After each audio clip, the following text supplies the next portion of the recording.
Many of our forums considered the various plans being put before the United Methodist Church. Hearing multiple voices opened us up to new perspectives with nuances we had never considered. What happened next from there after February 2019? What happened?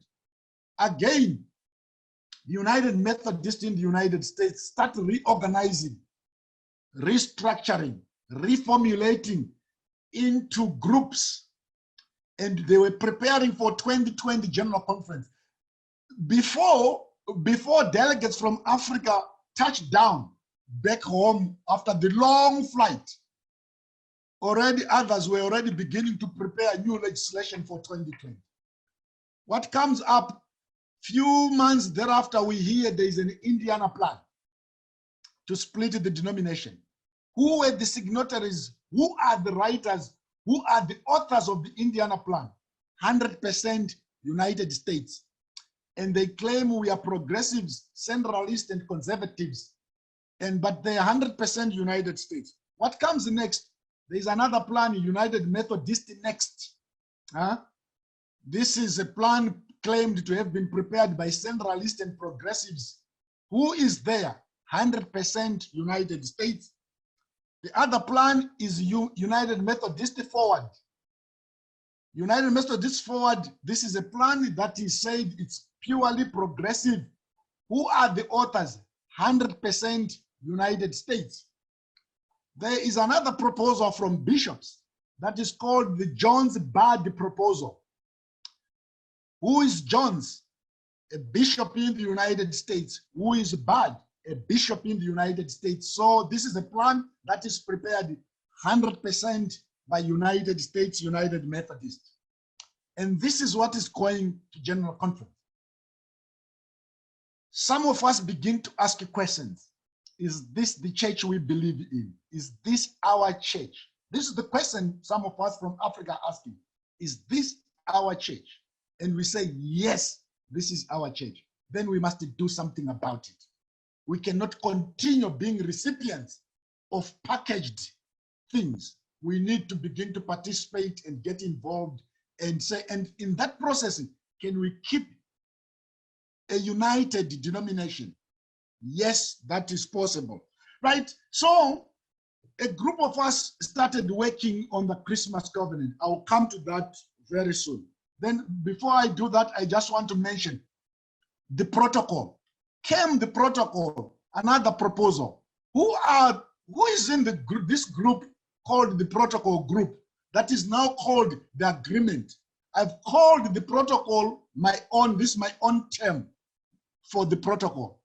This comes now, the United States, United Methodist ceasefire agreement. Let's stop the war. So we have this protocol and everyone now is talking about it, but I'm in the group that decided that we cannot just sit and watch. We reflected on the history of the denomination, go back to the Christmas conference that started the Methodist denomination. And on 19th of December 2019, a group of Central Conference and few United States people released what we called the Christmas Covenant. Our vision as we create the Christmas Covenant is a vision of a church that connects globally, engages in mission, and do this together, respect contextual ministry settings, celebrate the diversity of God's creation in its many beautiful expressions.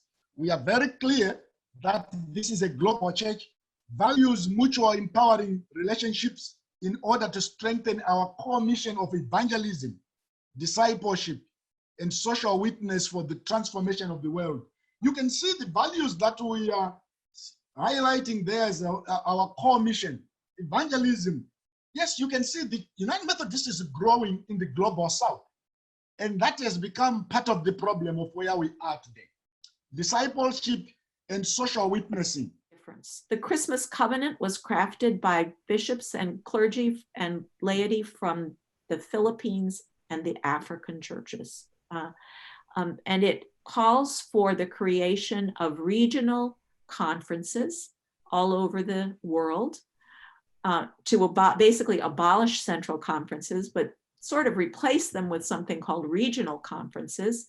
But the United States would ultimately then have its own regional conference that would be on a level or a par with the same rights and responsibilities that the central conferences have in other parts of the world. It's critical because until we have our own regional or central conference or United States governing body, we can't really move ahead with the getting rid of the victimization language in the discipline and getting rid of all of the traditional plan kinds of things. But we've been very intentional with, we are not inviting people to sign on anything. We're inviting people to journey with us. So we are intentionally holding everyone back. So we are not building a house, we are building a scaffold. And these are connections, and this scaffolding is not only going upwards, it's going at every direction, into the ground, our roots, and laterally, right? Because in terms of power, we are very intentional about non-hierarchical structures, and it's lateral, right? Decentralized. So we're not doing exactly what WCA has done, because we believe that we need greater representation for individuals from outside the US. We need greater representation from the individuals that God will send, the Holy Spirit will move. So nothing will be finite that people either, sign on to it and they have to pass the litmus test, but everything is intentionally left porous, pliable, open, so it's enough to sustain who needs a degree of sustenance and accountability and structure, but not walls, not fences that will limit who's in and who's out. And we are intentionally writing down that none of what we say or do are the final words and the final way of doing it. Then that's why we're really strengthening and looking at liberationist as a practice, because a theology needs to be informed by practice, and a practice needs to be informed by theology. And that is not even a circle, it's a spiral, hopefully up, right? Because it's not just going back and creating that bubble and staying within, the ones we love and like and think like us, but it's keeping it open for the Holy Spirit to do her thing, their thing.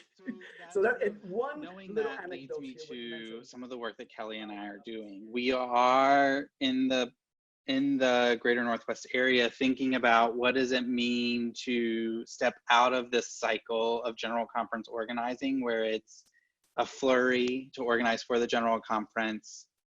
We sort of aren't winning, or it's hard to get movement to happen. And so we take a period of rest that really turns into a period of stagnation and then resignation, and then we're flurrying back again. So we're on this really uncomfortable, not helpful cycle between general conferences. So what does it look like to shift and to be able to organize, not being stuck in that cycle of resignation, stagnation, and flurry? And so part of the way we're doing that is by rooting the work that we're doing in relationship and in relational organizing practices around relationships, around a story, and around one-to-one conversations.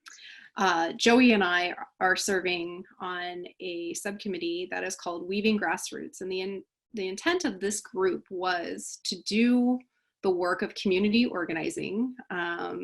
Bishop Elaine asked Joey and I, because we are practitioners, to lead a group of lay folk and clergy through some training that would equip them to be able to do a listening campaign for the purpose of really gathering stories and unifying people around a message of why are we United Methodists?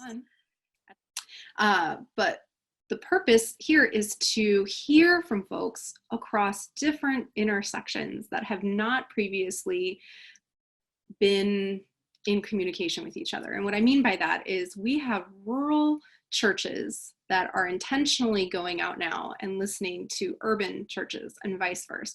We have folks that are from the legacy generations going and speaking to the younger generations. We have people of color and dominant cultures interacting. We have people of different intersections of sexual identity and gender identity and orientation meeting with one another. And this is an opportunity to really get outside of one's affinity groups, which oftentimes when we go to really church, is exciting about some of the work that we're doing is because we're using one-to-ones to create that collective narrative.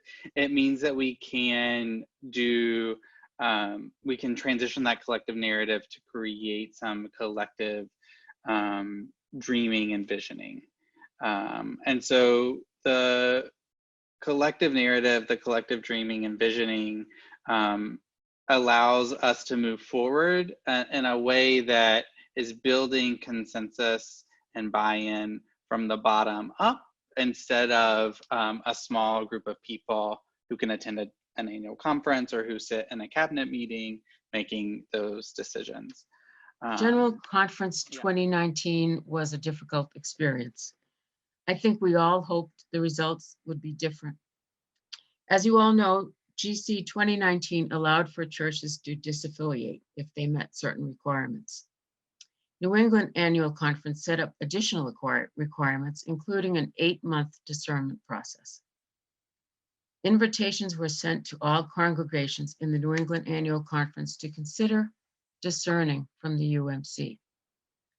It was stressed in the letter that beginning this discernment process did not mean that a congregation is leaving the denomination. Instead, it was a process aimed toward making informed decisions about the future. Brackett was one of 10 churches in New England to begin this discernment process.